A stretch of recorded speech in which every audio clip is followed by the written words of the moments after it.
en quoi la musique soutient la perception des émotions chez le jeune enfant.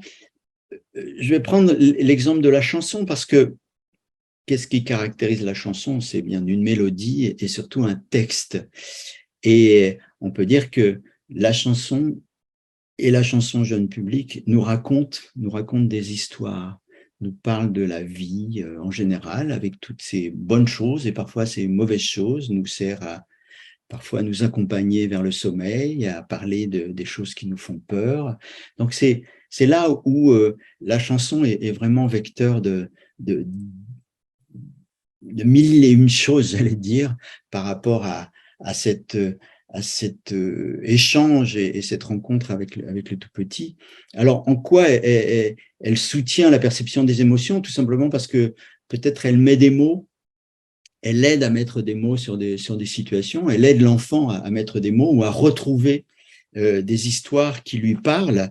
Et je pense que cette chanson jeune public qui a beaucoup bougé, alors moi je connais bien la situation en France du spectacle et de la chanson jeune public. Je sais que la scène jeune public aussi en Belgique est très très riche. Donc ces auteurs contemporains euh, parle de cette réalité, des centres d'intérêt, on va dire centres d'intérêt des enfants, en parlant justement de ces choses qui peut-être étaient moins abordées par le passé dans le patrimoine, où souvent on empruntait aux adultes des morceaux de chansons et qu'on reprenait parce qu'elles étaient faciles à retenir. Je prends l'exemple de Au clair de la lune, qui était une chanson pour adultes, j'allais dire une chanson un petit peu osée même, où on parle de la prostituée, on ne prononce pas le mot, mais on dit c'est la brune, et on sait que la porte sur eux se ferma. Donc des chansons qui étaient quand même pas du tout adressées aux jeunes enfants, et d'ailleurs on a retiré les trois derniers couplets, parce que sinon on va faire peur aux enfants.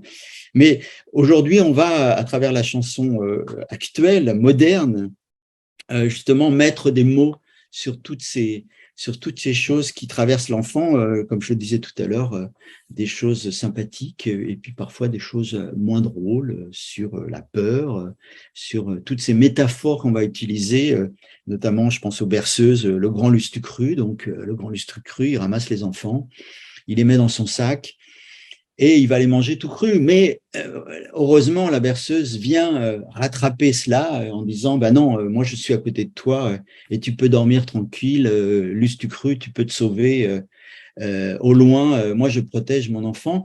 C'est-à-dire qu'on va personnaliser la peur, on va personnaliser ce moment un petit peu de panique pour l'enfant de s'endormir, du noir, est-ce que je vais me réveiller, etc., etc.